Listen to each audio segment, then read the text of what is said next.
Halo MotoGP lovers, selamat datang di channel FMGP Sport, channel yang akan menyajikan berita seputar dunia balap spesial untuk Anda. Jika Sobat GP terhibur dengan berita yang kami sajikan, jangan lupa subscribe dan nyalakan notifikasinya. Baiklah, langsung saja mari kita simak berita selengkapnya.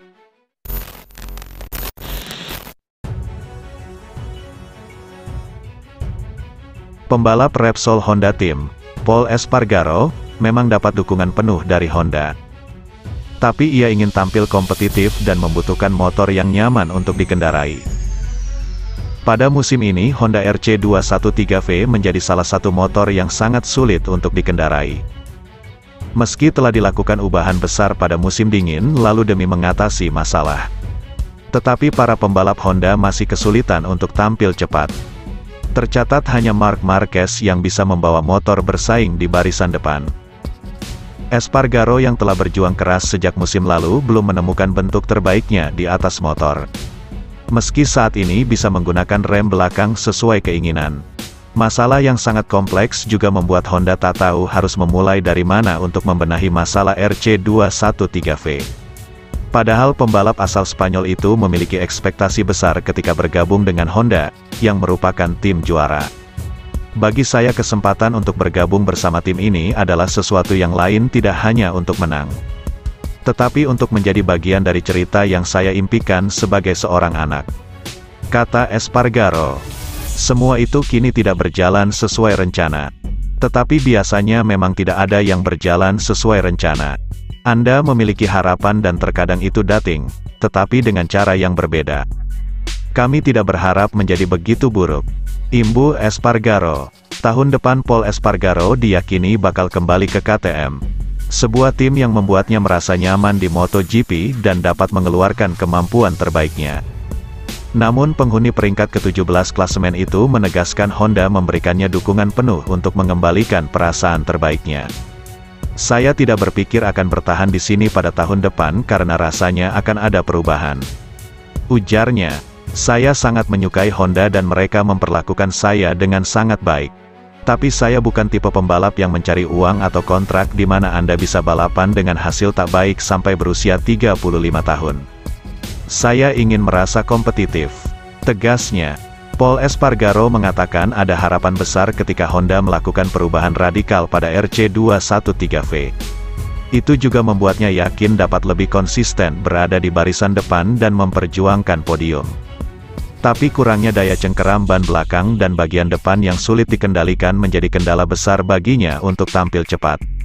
Saya bergabung dengan tim dan mengatakan, baiklah, ini langkah selanjutnya.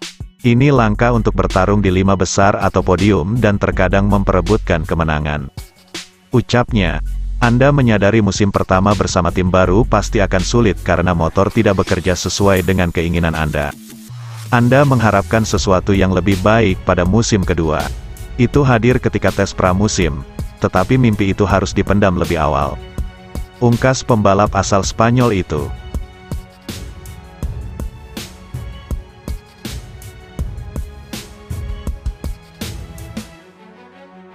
Sobat GP jangan kemana-mana, karena setelah ini masih ada berita menarik lainnya.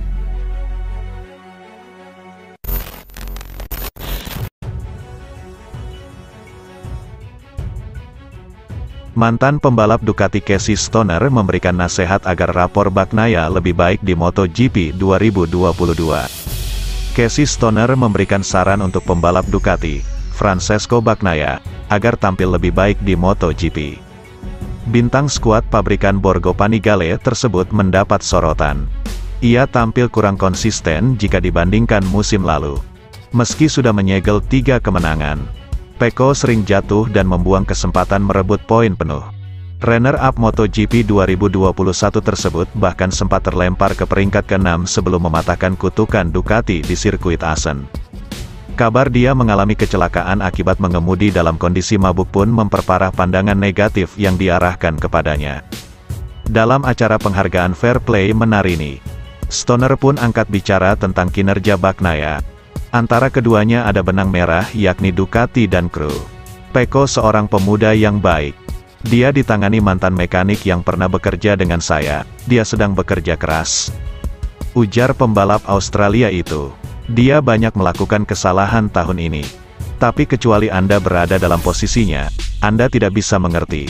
Memang mudah menghakimi dari luar, jadi saya memilih tak berkomentar. Saya memilih tak berkata apa-apa. Tetapi dia punya kecepatan, mungkin hanya harus terima bahwa dia tidak bisa memenangi setiap balapan dan harus lebih sering finish. Tapi saya ulangi lagi, lebih mudah bicara ketika berada di luar.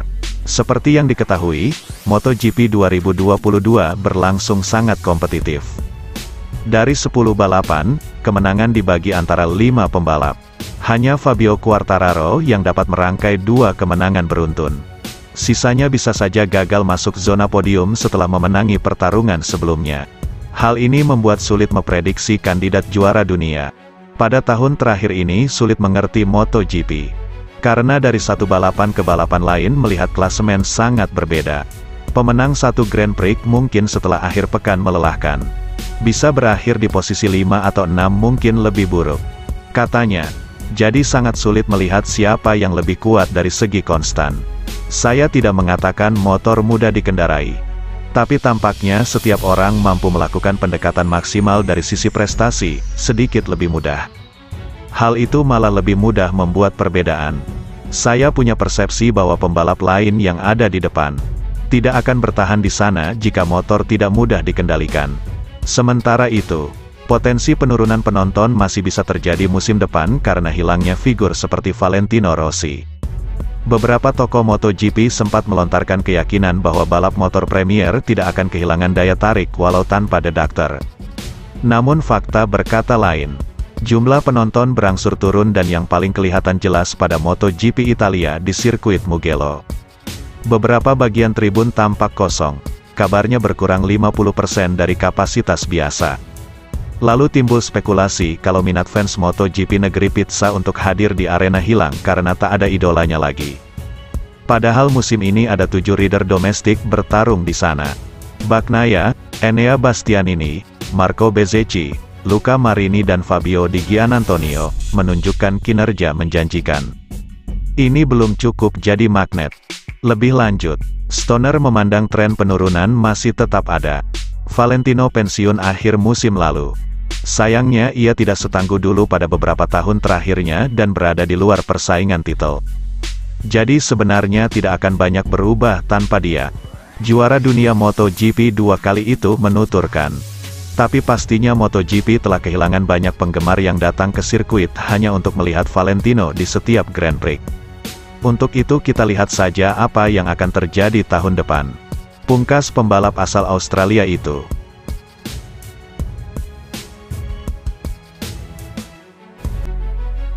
Terima kasih sudah setia di channel ini. Nantikan ulasan-ulasan menarik lainnya dari channel FMGP. Jangan lupa tinggalkan subscribe-nya dan sampai jumpa.